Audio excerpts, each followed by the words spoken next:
Hey everybody, my name is Boy Green. I am the New York Jets digital reporter for Heavy.com. Welcome to my YouTube channel, youtube.com/BoyGreen25. Make sure you stop what you're doing, like the video, hit subscribe down below for all kinds of New York Jets content all day, every day. And with that being said, we're about to dive into the deep end of the pool, the most divisive topic on New York Jets social media, Twitter, quite frankly, anywhere.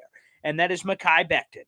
And Mekhi Becton, of course, the fan base got a split, to be honest with you. Half of them believe that anything that comes out Mekhi Becton is nonsense. When people criticize him, like Rich Samini or Connor Hughes, it's some sort of agenda, and that, it's all made up, fake news. Mekhi Becton really isn't this or that. The several reporters hate him or something. And then there's the other half that are rooting for him to fail, and it's kind of disgusting. And they're saying, oh, man, this guy's a bust. I knew he was going to be a bust from day one, and they're just shoving that down their throat. And every time they see this, they're like, classic bust. That's what we thought was going to happen. And I'm going to be honest, I fall somewhere in between. First off, why the heck would I want him to be a bust? I'm a New York Jets fan. I want him to be the greatest thing since sliced bread. So that thing doesn't make any sense. And on the other end, you have to filter everything you hear. But when you hear it over and over again from different sources, maybe, just maybe, it's true. Let's dive into two of the big videos that happened this week. We're going to roll the footage. First off, Dan Graziano, NFL insider for ESPN, joined the radio show Greeny, and he was asked about Mekhi Becton, and he had some very telling things to say on the radio side. And you can also see the visual here. Again, this is Dan Graziano with a lot of yikes things to say. Let's roll the footage. Talking with ESPN NFL reporter Dan Graziano on Greeny. And Dan, from Zach Wilson to the guys up front that'll be protecting Zach Wilson, we got to talk about Mekhi Becton. He hasn't been around the team for the majority of the offseason because he was expecting the birth of his first child. He reported to minicamp, and the reports from minicamp were that he was overweight, and this is coming off of a season that was injury-riddled in 2021. What exactly are the Jets banking on from Mekhi Becton this upcoming season? What are the things that Rob Saleh and Joe Douglas want to see from him? Well, I think they'd like to see him not be overweight. I've been told the same things you guys are hearing about that, and it sounds like an unfortunate situation that, the Jets are they're at a point where they're not sure what to do about it anymore. So does he play on the left side? Does he play on the right side? Does he have to be a guard? Like, there's all kinds of questions about this guy and what they're going to be able to do with him. But my understanding is there's frustration on the coaching staff that he hasn't been able to keep himself in shape, and he hasn't performed at a level that justifies where he was picked. So I don't know, Chris. I mean, can a guy get himself in shape between minicamp and training camp to the point where the coaching staff changes its opinion of him and feels better about it? I know he's got the backing of the front office that drafted him, but, it's a production business. If he's not one of their best five offensive linemen, then they're going to have a tough decision to make. And that's really it, guys. There's a couple of things that obviously Graziano said there that may ruffle some feathers. First off, that the Jets would just like to see him not overweight, which is a very blunt thing to say, quite frankly. The good news is that the front office still believes in him, as they should. They're the ones who drafted him with the number 11 overall pick in the 2020 NFL draft, but the coaching staff is quote-unquote frustrated. And the worst part to me, the most damning thing, was they don't even know what to do with him. And what I would add to that bullet point from Dan Graziano is the Jets coaching staff said, okay, Mekhi Becton, when they came in, remember, this coaching staff of Robert Saleh and crew were not there for his rookie season. So their only taste of Mekhi Becton is based on last season, 2021, and the offseason that was prior to that. So take that for what you will, but they say, hey, Mekhi, we want you at this weight, we want you at this, we want you at this, and apparently their frustration is the fact that he's not doing any of those things. Now, I will say this right off the bat before we get to our other clip that adds a little bit more to this. I'm not a doctor, okay, if that was unclear before now.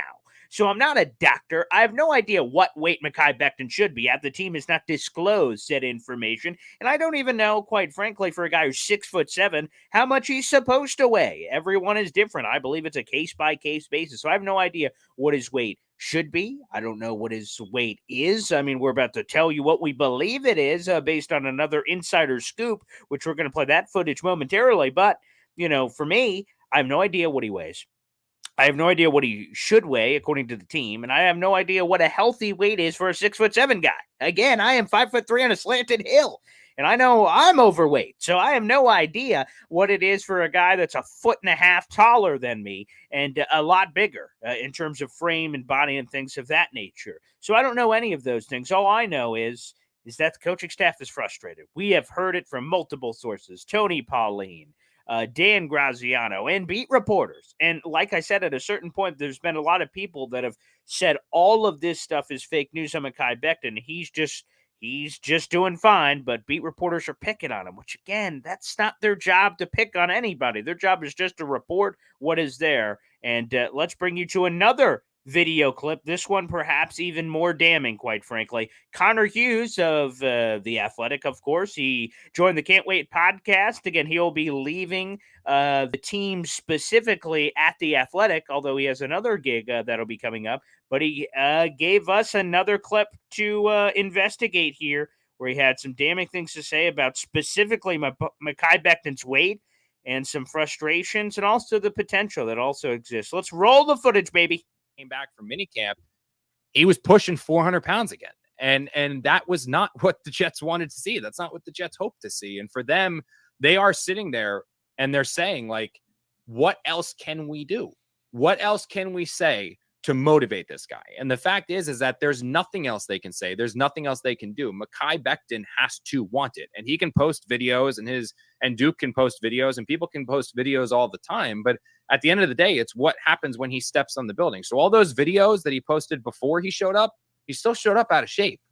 So, like, you hope that during training camp, he shows up to train because he does have all of the potential in the world. He is one of the most talented players on that roster, but you'll never see that talent unless he can stay on the field. And he's not staying on the field because he's out of shape and he's overweight. So the Jets have done everything they can to get him to a point where he needs to learn that. So now it's just about training camp. It's about report day. It's about July 24th or 25th, wherever the Jets report, and seeing what shape Mekhi Becton's in. You hope, fingers crossed, that he shows up in shape and ready to play, and then the Jets take off and they've got a good player in George Fant and a potentially all-world player, Mekhi Becton. But at this point, there's so much more saying that's not going to happen than is going to happen. And the front office wants to stick with him because the front office is the front office that drafted him 2 years ago. The coaching staff does not have any ties. The coaching staff, I find it hard to believe, honestly, that Robert Saleh and Mike LaFleur would have drafted Mekhi Becton. I think they would have drafted Wirfs if they were the coaching staff and it wasn't Adam Gase's staff. I think that they probably would have drafted Wirfs. So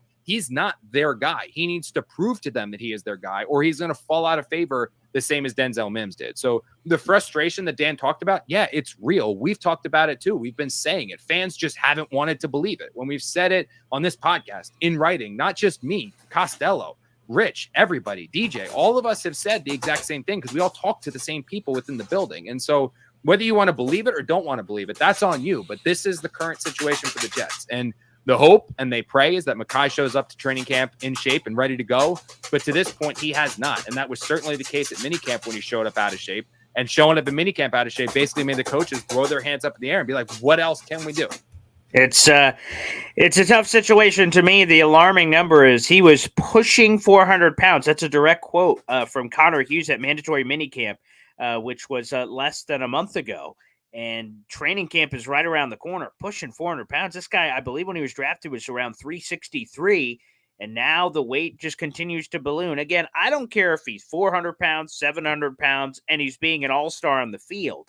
But obviously the coaching staff believes, because of these reports coming out, that 400 pounds is an unhealthy weight to carry at his frame. It is an unhealthy weight that will lead to injuries. This is what the coaching staff believes, obviously, or else they would have pounded the table about how great of shape he was in. And I know this is a divisive topic. I know some Jet fans are going to just hate this video and not love it. Here's the thing. I want him to be the superstar that he obviously has the capabilities to be. And obviously, the Jets coaching staff, even the ones that are frustrated, they believed. They bought in. They gave Mekhi Becton the biggest vote of confidence you could do. And actions speak far louder than words. And do you know what they did? They did not sign an offensive tackle in the March free agency. They did not draft an offensive tackle until the 4th round of the 2022 NFL draft. They would only do those two things if they believed in George Fant. They believed in Mekhi Becton because they are one injury away from Chuma Edoga, Connor McDermott, Max Mitchell. They knew what they were doing. They bet on Mekhi Becton. Now, for now, it's TBD. We don't know if that's going to pay off or not. However, if it doesn't, the Jets are royally screwed because, without Mekhi Becton being Mekhi Becton, which is a key piece to the puzzle, obviously, the Jets could be in a tough spot moving forward. Again, they've bet on Mekhi Becton. They went all in. And we'll see if the risk pays off when training camp rolls around. As Robert Saleh has already said, Mekhi Becton is expected to be ready day one of camp. But there's no anything with this. And if he's not ready for day one of camp, all hellfire is going to break loose from the skies. And maybe the Jets make a more aggressive push for Riley Reiff, who, by the way, Connor Hughes confirmed the Jets have offered a contract and it's sitting on his desk. We will see ultimately what Riley chooses to do with it as the versatile former first-round pick, formerly of the Cincinnati Bengals most recently, as he considers whether or not he's going to sign with the Jets. Here it is, folks. Mekhi Becton is the pivot piece of this season. He needs to be healthy. He needs to stay on the field. And I believe he has the chip on his shoulder. I believe he will silence the doubters and prove everybody wrong. But right now, the critics are loud and they are screaming on social media. And we've seen some inspiring videos from Mekhi Becton's camp or Duke or anybody about him working out really hard. But despite those workout videos, as Connor Hughes said, he still showed up overweight to mandatory minicamp. This is concerning. It's concerning until it's not concerning. I think Connor Rogers put it in a great way. I'm concerned until I'm not concerned. And I just hope and pray that Mekhi Becton can realize his full potential, because if he can't, the 2022 season could go up in smokes before you know it for the New York Jets. All right, everybody, thanks for tuning in. And Dan Graziano and Connor Hughes, those bites again. Dan Graziano from Greeny and Connor Hughes in the Can't Wait podcast. Speaking of podcasts, make sure you subscribe to this one. Like the video, show your support for the channel for all kinds of New York Jets content, live interviews, live streams, and of course, pre-recorded conversations as well. So make sure you guys stay right here for New York Jets content all day, every day, right here on youtube.com/BoyGreen25. We'll see you next time.